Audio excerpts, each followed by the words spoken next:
कैसे हैं आप सब। अब देखिए सिमिलैरिटी ऑफ द ट्रायंगल, दो ट्रायंगल को सिमिलैरिटी प्रूव करने के लिए हम क्या करेंगे। बस बात को ध्यान से सुनना, बहुत आराम से, बहुत सिंपल तरीके से आप लोगों को समझ में आ जाएगा। ठीक है, हमने एक लास्ट वीडियो में एक डेफिनेशन पढ़ी थी कि दो पॉलीगन को मैंने कब सिमिलर कहा था, यदि उनकी जो कोरस्पोंडिंग एंगल है वो मेरे पास इक्वल है और जो कोरस्पोंडिंग साइड है वो मेरे पास सेम रेशियो में है। अब जो ट्राई एंगल होते हैं क्या वो एक पॉलीगन होता है? बिल्कुल। तो सेम बात उसके लिए बोलेंगे, two triangle are the similar. Two triangle को मैंने सिमिलर कब कहा है? यदि उनका जो कोरस्पोंडिंग एंगल क्या होता है? जैसे एंगल ए और angle A dash, angle B and angle B dash, angle C and angle D dash, और उनकी जो कोरस्पोंडिंग साइड है वो मेरे पास किस में होंगी? इक्वल रेशियो में होंगी। कोरस्पोंडिंग साइड कौन सी होती है? A B upon A dash B dash equals to B C upon B dash C dash equal to A C upon A dash C dash. ये सभी इनकी कोरस्पोंडिंग साइड जो है वो सभी मेरे पास क्या होनी चाहिए? इक्वल रेशियो में होनी चाहिए। फिर मेरे पास एक अगला वर्ड आता है equi angular triangle. Equi angular triangle क्या होती है? यदि जो कोरस्पोंडिंग एंगल होते हैं दो ट्रायंगल के, A B C and A dash B dash C dash, ये मैंने दो ट्रायंगल कंसीडर कर ली। यदि इनके मेरे पास कोरस्पोंडिंग एंगल जैसे angle A and angle A dash, angle B and angle B dash, ये मेरे पास क्या होंगे? इक्वल होंगे, तब इन दोनों ट्रायंगल को मैंने क्या कहा है? इक्वी एंगुलर ट्रायंगल का है। अब इसके पीछे एक मोस्ट इंपोर्टेंट थ्योरम आने जा रही है, ठीक है, जो एक्सरसाइज 6.2 में बहुत ज्यादा यूज होगी। क्या है वो थ्योरम? वो थ्योरम कहती है कि जो रेशियो है of the any two corresponding side का in the two equiangular triangle के अंदर, वो हमेशा मेरे पास क्या होगा? Always the same. एक टाइप से सिमिलैरिटी की डेफिनेशन है। कैसे है सिमिलैरिटी की डेफिनेशन? कह रहा है इक्वी एंगुलर ट्रायंगल मतलब इनके जो कोरस्पोंडिंग एंगल है वो मेरे पास इक्वल है। अब जो रेशियो है टू कोरस्पोंडिंग साइड का, इनकी कोई भी दो कोरस्पोंडिंग साइड का रेशियो मेरे पास क्या होगा? इक्वल होगा, ऑलवेज दी सेम। ठीक है, अब इस थ्योरम को मैंने क्या कहा है? बेसिक प्रोपोर्शनैलिटी थ्योरम का है, या फिर इसको मैंने क्या कहा है? थेल्स थ्योरम का है। ठीक है, अभी इतनी समझ में नहीं आई होगी, बिल्कुल नहीं आई होगी, कोई दिक्कत नहीं है। अब इसको और ज्यादा डीपली समझने के लिए पहले एक एक्टिविटी देखते हैं। ये एक्टिविटी कह रही है, मैंने एक एंगल ड्रा कर दिया एक्स ए वाई, इस टाइप से एक एंगल ड्रॉ हो गया एक्स ए वाई। ठीक है, अब इसकी एक आर्म पे ए एक्स पे मैंने कुछ पॉइंट कंसिडर किए। कौन कौन से? P Q D R and B, ये सभी पॉइंट मैंने कंसिडर किए। इस टाइप से कंसिडर किए कि इन सभी की जो डिस्टेंस होगी ना वो मेरे पास क्या होगी? इक्वल होगी। मैंने सपोज कर लिया इन सभी के बीच में मेरे पास ये 1 1 1 1 इतनी मेरे पास डिस्टेंस है। बट इससे पहले एक चीज और, क्या फिर उसके बाद मैंने दूसरी आर्म है इसकी ए वाई आर्म पे मैंने एक सी पॉइंट इस टाइप का कंसिडर कर लिया। देखो ना इधर लिखा हुआ है, through the point D draw a line, through the point D draw a line parallel to किसके? बीसी के। पहले मैंने एक बीसी लाइन कंसिडर की, ठीक है, इंटरसेक्टिंग आर्म ए वाई पे एट सी। ठीक है, सी इंटरसेक्ट कर रहा है ए वाई को, and then join the B and C. Same उसी टाइप से मैंने डी ई जो किसके पैरेलल है? मेरे पास बीसी के पैरेलल है। ठीक है, अब डी ई मेरे पास बीसी के पैरेलल है। अब देखना A D, A and D, A P 1 P Q 1 Q D 1, 1 + 1 + 1 कितना हो गया? ये मेरे पास 3 हो गया। एंड डी भी मेरे पास कितना हो जाएगा? 1 + 1 कितना हो जाएगा? ये मेरे पास 2 हो जाएगा। ए डी अपॉन डी भी मेरे पास किसके इक्वल हो गया? 3/2 के इक्वल हो गया।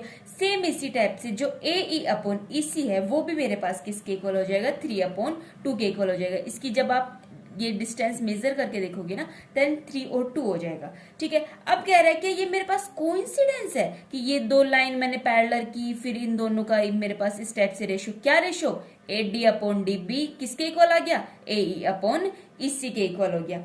ये कोइंसिडेंस नहीं है, किसके अकॉर्डिंग है? ये बेसिक प्रोपोर्शनैलिटी थ्योरम, जिसको हम इन शॉर्ट में क्या बोलेंगे?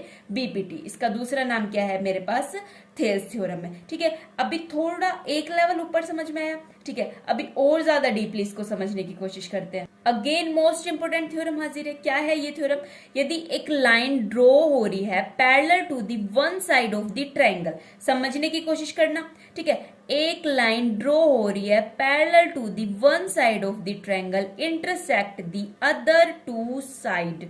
ठीक है, at the distinct point the other two side are divided in the same ratio. Same ratio मतलब A D upon D B is equals to A E upon E C. इतनी बात समझ में आई। एक ट्रायंगल कंसिडर कर ली मैंने ए B सी। अब A B पे मैंने पॉइंट किया डी कंसिडर, ठीक है। ए सी पे पॉइंट किया मैंने ए कंसिडर। अब जो डी पॉइंट है वो ए बी को इंटरसेक्ट कर रहा है और ए सी पॉइंट को ई इंटरसेक्ट कर रहा है। अब जो इसको डी ई जो है वो किसके पैरेलल हो गई, मेरे पास बी सी के पैरेलल हो गई। तब मेरे को क्या प्रूव करके दिखाना है कि जो A D upon D B किसके इक्वल हो जाए, ए ई अपॉन ई सी के इक्वल हो जाए। Very good. अब इसके लिए सबसे पहले मैंने क्या कर दिया, बीई और डीसी को, बीई और डीसी को मैंने क्या कर दिया, ज्वाइन कर दिया। उसके बाद मैंने ए बी पे एक परपेंडिकुलर ड्रॉ किया, किसका, क्या परपेंडिकुलर, एन परपेंडिकुलर। परपेंडिकुलर का मतलब एंगल कितना बन जाएगा, 90 डिग्री का। सेम उसी टाइप से ए सी पे एक परपेंडिकुलर ड्रॉ किया, किससे, डी पॉइंट से, कौन सा, एम, ठीक है। डी एम किसके परपेंडिकुलर हो गया, अब देखना डी एम किसके परपेंडिकुलर हो गया, ए सी के, ए सी पे ही तो है। सेम इसी टाइप से जो ई एन है वो किसके परपेंडिकुलर हो गया, ई बी के परपेंडिकुलर हो गया, ठीक है। Very good. अब देखना area of triangle A D E, A D ई किसी भी ट्रायंगल का एरिया मेरे पास, मतलब किसी भी का तो नहीं, ट्रायंगल का एरिया मेरे पास क्या होता है, half of base into height. मैंने किसी का भी क्यों नहीं बोला, क्योंकि इक्विलेटरल का अलग होता है भाई, आइसोसेलेस का अलग होता है। तो ट्रायंगल का, यहाँ इन जनरल ट्रायंगल का एरिया मेरे पास क्या होता है, हाफ बेस इनटू हाइट। अब देखना यहाँ पे मेरे पास बेस क्या है, ए डी है, ए डी ई। इस ट्रायंगल के अंदर मैंने बेस यदि ए डी कंसिडर किया है तो मेरे पास हाइट क्या हो जाएगी, ई एन कंसिडर हो जाएगी। क्यों, अरे ए डी इस ट्रायंगल के ऊपर हाइट कितनी है, अरे इस टाइप से समझने की कोशिश करो इसको, ठीक है। कैसे समझेंगे, ए डी ई इस ट्रायंगल पे मेरे पास परपेंडिकुलर कितना है, एन है, ठीक है। अब तब मैंने बेस ए, मतलब क्या है ये, ए डी, ओहो सॉरी गलत हो गया, नाम गलत लिखा था और कुछ नहीं, ठीक है। ए डी पे मेरा परपेंडिकुलर कौन सा है, एन है। तब मैंने बेस ए डी कंसिडर किया, तब इस पे इसकी हाइट मेरे पास क्या होगी, ई एन होगी, ठीक है। अभी कोई सोच रहे होंगे कि तो मैम इस पे तो एक परपेंडिकुलर एम भी है, तब इसका क्या करेंगे, इसका भी करेंगे, ध्यान रखो। तब मेरे पास बेस ए ही होगा, तब मेरे पास हाइट कितनी हो जाएगी, डी एम हाइट हो जाएगी, ठीक है। अभी देखेंगे कैसे होगी, क्या होगा क्या नहीं होगा। फिलहाल इतनी बात समझ में आई, ये बात समझ में आई, ठीक है। फिर कह रहा है कि एरिया ऑफ ट्रायंगल को मैंने इस टाइप से डिनोट कर दिया, 9th क्लास में हमने जाना होगा। अब देखते हैं triangle A, area of triangle A D E, A D E इसका क्या हो गया, half of A D into E N. इतना समझ में आया, ठीक है, वेरी गुड। अब देखना area of triangle B D E, B D E. अब ये ध्यान से समझने की कोशिश करना, इस ट्रायंगल का एरिया किसके इक्वल है, half of D B into E N, half of D B into E N. अरे ये क्या जादू, इस ट्रायंगल है, अब साइड ये अलग कंसिडर। अब देखो इसको समझने की कोशिश करो, ये कैसे हुआ है, ये मेरे पास कुछ इस टाइप से है, ये ट्रायंगल कैसे है, ई डी बी इस टाइप से। अब डी से तब इसकी हाइट देखने की कोशिश करोगे ना, तो मेरे पास कौन सी हाइट आएगी, ई एन हाइट आएगी। ये मेरे पास बेस की हाइट मेरे पास क्या हो जाएगी, ये वाली ई एंड एन। हाइट तो ऐसे ही होगी, परपेंडिकुलर जो होगा वही तो हाइट कंसीडर होगी। तो सेम उसी टाइप से area of triangle B D मेरे पास किसके इक्वल हो जाएगा, half of D B into E N. इसके बाद कुछ नहीं है, कुछ क्यों नहीं है, ए डी ई। अब मैंने बेस क्या कंसीडर कर लिया, ए ई बेस कंसीडर कर लिया, तो मेरे पास क्या हो जाएगा, डी एम मेरे पास हाइट हो जाएगी, वही चीज लिखी है सेम इसी टाइप से। एंगल एरिया ऑफ ट्रायंगल कौन सी, डी ई सी। अब डी ई सी, अब इस ट्रायंगल का सेम इसी टाइप से इसका, इसकी हाइट मेरे पास जब मैं डी से देखूंगी तो मेरे पास क्या हो जाएगी, डी एम हो जाएगी, ठीक है। अब मैंने क्या करना है, इन दोनों को और इन दोनों को, इन दोनों के एरिया, इन दोनों के एरिया, इनको मैंने क्या कर दिया, डिवाइड कर दिया। डिवाइड करने के बाद मेरे पास क्या आ गया, ये दो रेशो आ गया। फिर कह रहा है ट्रायंगल जो बी डी ई है और डी ई सी है वो मेरे पास किस पे है, सेम बेस पे है। कौन से बेस पे, डीई बेस पे। कौन कौन सी triangle, triangle B D E and triangle D E C, इन दोनों का बेस मेरे पास क्या है, डीई है। And between the same parallel, और सेम पैरेलल मेरे पास क्या है, कौन कौन से पैरेलल, बीसी एंड डीई। तो इन दोनों के बेस पे मैं क्या कह सकती हूँ, इन दोनों का एरिया भी मेरे पास इक्वल है। तो इन दोनों का यदि एरिया मेरे पास इक्वल हो गया तो मेरे पास ये दोनों साइड भी क्या हो जाएंगी, इक्वल हो जाएंगी। समझ आया ना? इन दोनों के एरिया इक्वल होने से ये इक्वल कैसे हो गए? नहीं आया समझ में? देखो, इनका न्यूमरेटर दोनों का सेम है। डेनोमिनेटर जब मैं कह रही हूँ, इन दोनों का डेनोमिनेटर भी मेरे पास सेम हो जाएगा, मतलब ये पूरा फ्रैक्शन मेरे पास इस पूरे फ्रैक्शन के इक्वल हो गया। यदि इसकी एक साइड, लेफ्ट हैंड साइड दोनों इक्वेशन की इक्वल है, तो मेरे पास राइट हैंड साइड भी तो इक्वल हो जाएगी, उस बेस पे बोला है। तो यहां से मेरे पास AD/DB AE/AC के इक्वल हो जाएगा। फिर कह रहा है क्या इस थ्योरम का मेरे पास कन्वर्स भी ट्रू है? इसका कन्वर्स देखने के लिए पहले मैंने एक और एक्टिविटी ली। कौन सी एक्टिविटी? इसके अंदर भी x a y ये मैंने एक एंगल ले लिया ऑन योर नोटबुक, ठीक है। कह रहा है कि ड्रॉ करो अपनी नोटबुक के अंदर, और जो ए एक्स रे है इस पे पॉइंट कौन कौन से मार्क करने हैं? B1 B2 B3 and B4। किस टाइप से है? B1 B1 B2 B2 B3 and B3 B4, मतलब इन सभी की जो क्या है?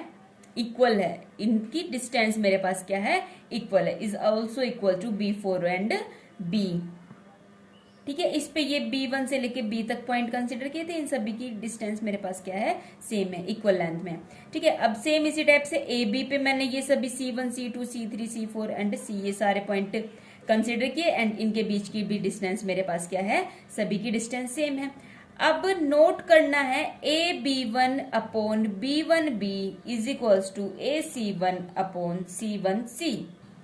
आया समझ में? ये इन दोनों का रेशियो इक्वल है। किसके इक्वल है? दोनों 1/4 के इक्वल है। कैसे? यदि मैं इसको 1 कंसीडर कर रही हूँ तो बचा हुआ कितना है? 1 2 3 एंड 4, 1 2 3 एंड 4, समझ में आ रहा है ना? उसी टाइप से 1/4 किसके इक्वल है? इस 1/4 के इक्वल है। अब हम देख रहे हैं कि B1 C1 और B और C, B1 C1 पैरेलल है B एंड C के। यहां से ये चीज पता चल गई नहीं, यदि इनका रेशियो इक्वल है देन ये मेरे पास क्या हो गया? पैरेलल हो गया। सिमिलरली कह रहा है कि हम ज्वाइन कर सकते हैं B2 C2 को एंड B3 C3 को, फिर B4 C4 को, और ये सभी मेरे पास किसके पैरेलल हो जाएंगे? BC के पैरेलल हो जाएंगे। अब इनका रेशियो देखना, इन सभी का मेरे पास रेशियो इक्वल आएगा। रेशियो इक्वल आने की वजह से ये मेरे पास क्या हो जाएंगे? पैरेलल हो जाएंगे। ये क्या है? कन्वर्स ही तो है। कन्वर्स है थेल्स थ्योरम का। वो क्या कह रही थी? यही तो कह रही थी कि यदि इनका रेशियो में, मतलब इन साइड का रेशियो मेरे पास इक्वल आ जाएगा, तब वो मेरे पास दो लाइन क्या हो जाएंगी? पैरेलल हो जाएंगी। यही तो है कन्वर्स, ठीक है। तो इन सभी के बेस पे हम कह सकते हैं that if a line divide the two side of a triangle in the same ratio, तब जो वो लाइन होगी वो पैरेलल होगी किसके? थर्ड साइड के। इस वीडियो में इतना रखते हैं, सेकंड वीडियो में देखेंगे थ्योरम 6.2। तब तक के लिए बाय बाय।